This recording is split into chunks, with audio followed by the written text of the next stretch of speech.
جب یہ پلانٹ جو ارتھ ہے تباہ ہو جائے گا، اس پہ قیامت برپا ہو جائے گی، تو یہ جو دنیا کا کھیل ہے جسے اللہ تعالیٰ قرآن پاک میں کھیل کہتے ہیں، یہ ختم ہو جائے گا۔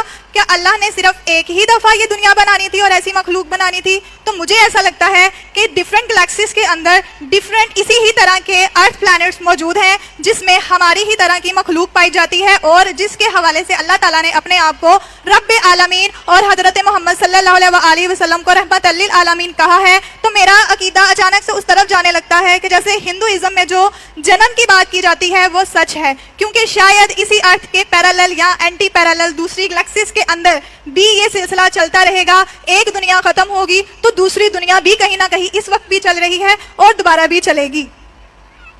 بہن کا لمبا سوال تھا۔ بہن نے پوچھا کہ ہم جانتے ہیں کہ یہ ارتھ ہے پلانٹ، ایک کا ہر چیز کا اینٹی پیرالل ہے، یہ بالکل غلط کہہ رہے ہیں۔ اینٹی پیرالل نہیں، اٹس میڈ ان پیئر، اب غلط ترجمہ کر رہے ہیں۔ قرآن میں لکھا ہے کہ ہر چیز ہم نے جوڑی میں بنائی، اینٹی پیرالل ہو سکتی نہیں ہو سکتی، غلط آپ کا ترجمہ ہے۔ قرآن مجید میں کئی جگہ لکھا ہے کہ ہم نے جوڑے میں بنایا ہے، جانوروں کو جوڑے میں بنایا ہے، پودے کو جوڑے میں بنایا ہے۔ جو چیز آپ کو علم ہے اور جس کا علم نہیں ہے اس کو بھی جوڑے میں بنایا ہے۔ یہ سورہ یاسین کی آیت ہے، سورہ نمبر 36 ورس نمبر 36۔ پر یہ کہنا اینٹی پیرالل، پہلے خود آپ اپنا ترجمہ کر رہے ہیں، غلط ہے۔ جوڑے میں بنایا جوزا، تو اس میں کوئی شک نہیں کہ آج سائنس تسلیم کرتی ہے کہ سب چیز جوڑے میں۔ ہم جو چیز ہمیں پہلے پتہ نہیں تھی کہ پیڑ پودے میں بھی میل فیمیل ہے، آج پتہ چل رہا ہے۔ تو اس میں سائنس پورے طریقے سے قرآن مجید میں مانتی ہے۔ آپ کا جو سوال تھا کہ جیسے طرح انسان اس دھرتی پہ ہے، اس زمین پہ ہے، ہو سکتا ہے اسی دھرتی دوسری جگہ ہو سکتا ہے، اللہ عالم۔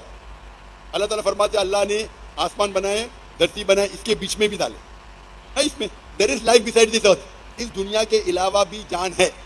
کیسی ہم جانتے نہیں؟ آپ کہتے ہیں یہ دنیا فنا ہو جائیں گی پھر دوسرے دنیا آئیں گی، یہ آپ کا وہم ہے، یہ کدھر بھی قرآن و حدیث میں نہیں لکھا ہے، یہ آپ کا وہم ہے جو غلط ہے۔ ہم اس دنیا میں آئے، ایک بار آئیں گے۔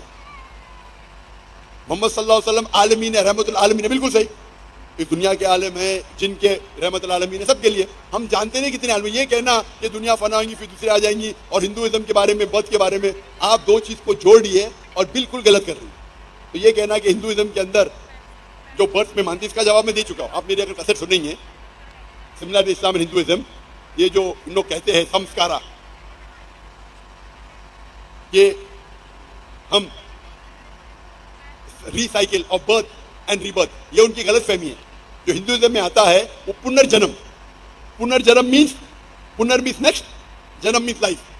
اس کو قرآن مجید کا مطالعہ کریں تو ہمیں کوئی اعتراض نہیں۔ پنر مینس نیکسٹ، جنم مینس لائف، نیکسٹ لائف، ہم بھی مانتے ہیں نیکسٹ لائف میں۔ یہ ہندو پنڈت یہ نہیں سمجھ سکتے تھے کہ کیوں کچھ بچے جو پیدا ہوتے وہ پیدا ہوتے ہینڈی کیپ، ہارٹ ڈیزیز کے ساتھ، کنجنٹل ڈیفیکٹ کے ساتھ، کچھ لوگ غریب پیدا ہوتے، کچھ امیر پیدا ہوتے، تو بھگوان ناانصافی نہیں کر سکتا۔ وہ بچہ پیدا ہوا ہے، اس کو دل کی بیماری ہے، کیا دوش ہے اس کا؟ تو وہ اپنی خود کی فلاسفی نکالی جسے کہتے سمسکارا، سنسکرت میں کہتے سمسکارا، سائیکل آف برتھ ڈیتھ، یہ ان کا ہے۔ وید میں لکھا ہے پنرجنم، اسے کوئی اعتراض نہیں ہمیں۔ نیکسٹ لائف ہم بھی مانتے ہیں آخرت میں، لیکن یہ کہنا کیونکہ ان کے پنڈت یہ نہیں سمجھ سکتے تھے بچہ پیدا ہوتا ہے تو وہ ہارٹ ڈیزیز میں کیوں پیدا ہوتا ہے، کوئی امیر فیملی کوئی، تو اسلام میں اس کا جواب ہے۔ اسلام میں اللہ تعالیٰ فرماتے ہیں سورہ ملک میں، سورہ نمبر 67 ورس نمبر آیت نمبر 2 میں، الذی خلق الموت والحیات، اللہ نے موت اور زندگی بنائی تاکہ یہ جان لے تم میں سے اچھا کون ہے، اچھے اعمال کون کرتا ہے۔ تو یہ زندگی ہمارے لیے امتحان ہے۔ جب اللہ تعالیٰ اگر ایک بچے کو غریب پیدا کرتا ہے یا دل کی بیماری سے، وہ بچہ معصوم ہے۔ یہ کہنا ہندو کے جو پنڈت کہتے نہیں، اس نے پرانے جنم میں پاپ کیا اس لیے ابھی دل کی بیماری۔ اللہ تعالیٰ ہر انسان کو الگ الگ طریقے سے پرکھتا ہے، کس کو دولت دیکھے، کس کو غربت دیکھے، کس کو صحت دیکھے، کس کو دل کی بیماری دیکھے۔ ہر آدمی ہر انسان کو الگ طریقے سے پرکھتا ہے، لیکن حدیث میں کہیں نہ آتا ہے کہ وہ اگر اس کو دل کی بیماری ہے تو جہنم میں جائے گا، نہیں، اس کے لیے ٹیسٹ ہے۔ ہو سکتا ہے کہ اس کے ماں باپ کے لیے ٹیسٹ ہے۔ اللہ تعالیٰ دیکھنا چاہتا ہے کہ ماں باپ اچھے مسلمان ہیں، اگر میں ان کو ایسا بچہ پیدا کرتا ہوں ان کے گھر میں جو دل کی بیماری ہے، پھر بھی وہ اللہ پہ یقین کرتے گئے نہیں۔ اگر ٹیسٹ ڈیفیکلٹ ہے اور انسان ٹیسٹ پاس کرتا ہے تو اسے عہدہ بھی، پوزیشن بھی آخرت میں اور اچھی ملتی ہے۔ تو اللہ تعالیٰ الگ انسان کو الگ طریقے سے ٹیسٹ کرتے ہیں، کس کو دولت کے ساتھ، کس کو غربت کے ساتھ، کس کو ہیلتھ دیکھے۔ تو یہ کہنا کہ بیکاز وہ پرانے جنم میں پاپ کیا اسی لیے وہ لنگڑا پیدا ہوا یا لولا پیدا ہوا، یہ ان کی غلط سوچ ہے. اسلام کے پاس جواب ہے. اللہ تعالیٰ فرماتے ہیں اللہ تعالیٰ ٹیسٹ کر رہے ہیں اور الگ انسان کو الگ طریقے سے ٹیسٹ کرتے ہیں.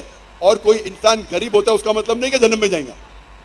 حالانکہ طور پہ اللہ کے رسول فرماتے ہیں غریب انسان کے جنت میں جانے کے چانسز اور ہے کیونکہ اس کے امتحان اور آسان ہے. امیر انسان کو حساب کتاب دینے پڑے گا، زکوٰۃ دینے پڑے گا، تو زکوٰۃ ہر ایک کے لیے فرض ہے امیر انسان کے لیے. تو امیر اگر زکوٰۃ دیں گا تو اس کو فل مارکس ملے گا. غریب انسان کو آلریڈی 100 آؤٹ آف 100 مل گیا زکوٰۃ میں، اس کو زکوٰۃ دینے کی ضرورت نہیں. تو الگ انسان کو الگ طریقے سے اللہ ٹیسٹ کرتا ہے.